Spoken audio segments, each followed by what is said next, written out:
గత సర్కార్ చేసిన పాపం కరీంనగర్ రాజీవ్ స్వగృహ ప్లాట్ల ఓనర్లకు శాపంగా మారింది. ఖజానా నింపేందుకు అప్పట్లో రాజీవ్ స్వగృహ భూములను వేలం వేసి 180 కోట్లు ఆర్జించిన బీఆర్ఎస్ సర్కార్ ఆ భూముల్లో సౌకర్యాలు కల్పించడం మాత్రం మర్చిపోయింది. దీంతో లక్షలు పోసి ఇంటి స్థలాలు కొనుక్కున్న ప్రజలు ఇల్లు కట్టుకోలేక భూములు పడావు పెట్టారు. కాంగ్రెస్ సర్కార్ ఆ భూముల్లో రోడ్లు, డ్రైనేజీలు నిర్మించి మంచినీటి వసతి కల్పించాలని కోరుతున్నారు.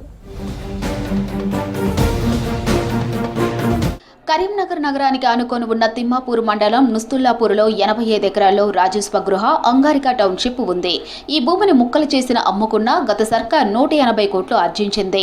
సాధారణంగా ప్రైవేటు వ్యక్తులు రియల్ ఎస్టేట్ వ్యాపారి వెంచర్ ఏర్పాటు చేయాలంటే జీటీసీపీ అప్రూవల్తో సకల సౌకర్యాలు కల్పించిన తరువాత అక్కడ ప్లాట్లు అమ్ముకోవడానికి అనుమతులు ఇస్తారు. అర్బన్ ప్రాంతాల్లోనైతే సంబంధిత లోకల్ బాడీలు లేదంటే పట్టణాభివృద్ధి సంస్థలు ఈ పని చేస్తాయి.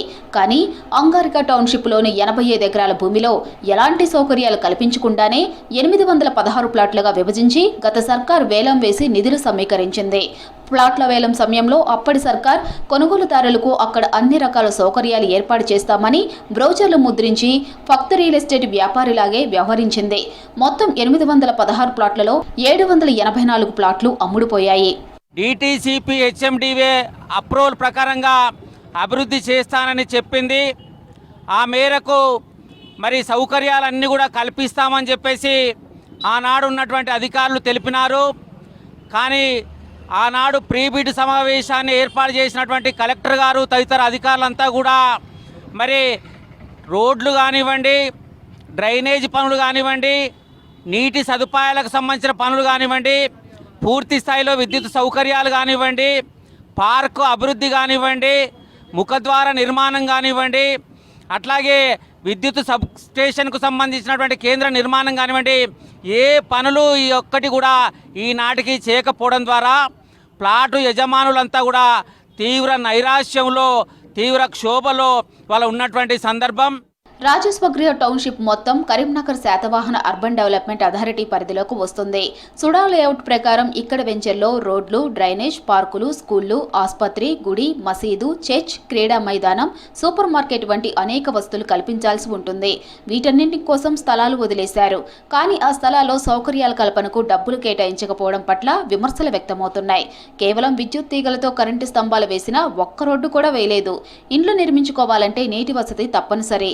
బోర్లు వేస్తుంటే చాలా చోట్ల నీరు పట్టం లేదని ప్లాట్లు కొన్న వాళ్ళు చెబుతున్నారు. దీంతో కొనుగోలు చేసిన 784 ప్లాట్లలో ఇప్పటి వరకు కేవలం 10 లోపే ఇండ్లు నిర్మించుకున్నారు. వాళ్ళ అధికారులు మారినంత మాత్రాన పాలసీ మారలే. కాబట్టి ఎప్పుడు ఏమైనప్పటికీ కూడా ఈ డెవలప్మెంట్ చేసి మరి ప్రభుత్వం వేలంపాట చేసేది ఉండే. కానీ ప్రభుత్వం అప్పుడు ఉన్నటువంటి పరిస్థితిలో ఎప్పుడు డబ్బులు రావాలి అనేటువంటి ఆలోచనతోటి ఆ పని చేసిరని మేము అనుకుంటా ఉన్నాం. కానీ ఏదేమైనప్పటికీ కూడా మా ఇబ్బందులు ఏంటంటే చాలాసార్లు కూడా ఇక్కడ కూడా మేము చైతన్యంగా అందరం సామూహికంగా కూడా మీటింగ్ కూడా పెట్టుకున్నాం. భోజనాలతో సహా మేము మీటింగ్ పెట్టుకొని చర్చించుకున్నాం. ఎందుకంటే మాకు డెవలప్మెంట్ కావాలి అని చెప్పి కూడా ప్రతిసారి కూడా మా అధ్యక్షుల వారు, సెక్రటరీ గారు, చాలామంది కూడా మేము ఒక ఉన్నటువంటి బాడీ మొత్తం కూడా కలెక్టర్ గారిని కూడా చాలాసార్లు మేము డిప్యూటీ కమిషనర్ను అధికారులు మారుతూ ఉన్నారు. మారినంత మాత్రం పాలసీ ఇదే కదా అని చెప్పి మేము వేడుకున్నా కూడా వాళ్ళు కూడా ఇంత కూడా ఇప్పటి వరకు కూడా పని చేయడం కూడా ప్రతిభ. ఓ ప్రైవేట్ రియల్ ఎస్టేట్ వ్యాపారి ఇలాగే వ్యవహరిస్తే సర్కార్ చర్యలు తీసుకుంటుంది. కానీ సర్కారే ఇలాంటి తప్పులు చేస్తే ఎలా అని ప్రశ్నిస్తున్నారు ప్లాట్ల ఓనర్లు. 2023 ఎన్నికలకు ముందు తీవ్ర ఆర్థిక ఇబ్బందుల్లో ఉన్న కేసీఆర్ సర్కార్ ప్రభుత్వ భూములను వేలానికి పెట్టింది. రెసిడెన్షియల్ ప్లాట్ గజానికి కనీస ధర 6,000, కమర్షియల్ ప్లాట్ గజం ధర 8,000 రూపాయలుగా నిర్ణయించారు. కానీ పోటీ ఎక్కువై ఒక్కో ప్లాటును దాదాపు 4-5 రెట్లు వేలంలో పాటపాడి కొనుగోలు చేశారు. దీంతో ప్రభుత్వానికి ఊహించిన దానికంటే అదనపు ఆదాయం వచ్చింది. ఈ ప్లాట్ల 2022 జూన్లో మొదటి విడత వేలం నిర్వహించినప్పుడే సౌకర్యాలు కల్పిస్తామని అధికారులు హామీ ఇచ్చారని చెబుతున్నారు కొనుగోలుదారులు. రాజీవ్ స్వగృహ వెంచర్లో ఇంటి స్థలాలు కొనుగోలు చేసిన వారిలో ఎక్కువ మంది దిగువ మధ్యతరగతి కుటుంబాల వల్లే ఉన్నారు. వీరంతా సర్కార్ ఇచ్చిన బ్రోచర్ చూసి అన్ని సౌకర్యాలు కల్పిస్తారని ఆశపడి వేలంలో ప్లాట్లు దక్కించుకున్నారు. పైసా కూడబెట్టి సర్కారు కట్టారు. ఇక్కడ రోడ్లు, ఇతర వస్తువులు కల్పించాలంటే సుమారు 20 నుంచి 25 కోట్ల రూపాయలు ఖర్చవుతుందని అంచనా వేస్తున్నారు. అండ్ కరీంనగర్ సరౌండింగ్లోనే చాలామంది పిల్లలు రేపు ఫ్యూచర్లో ఎదగడానికి ఇలాంటి చాలా ఫ్యామిలీస్ గ్యాదర్ అవ్వడం వల్ల, ఈ టౌన్షిప్స్ ఇలా పెరగడం వల్ల ప్రభుత్వం ఇచ్చే సహాయం ఏదైతే ఉందో అది చాలా ముందుకు తీసుకెళ్ళడానికి, అంటే కరీంనగర్ సిటీని కూడా డెవలప్ చేయడానికి ఇది చాలా ఉపయోగపడుతుంది.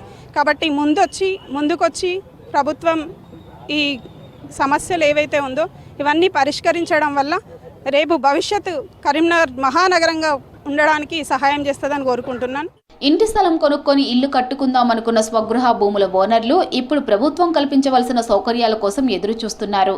తొందరగా రోడ్డు, డ్రైనేజీలు, మంచినీటి వసతి కల్పిస్తే తాము ఇల్లు కట్టుకునేందుకు సిద్ధంగా ఉన్నామని చెబుతున్నారు.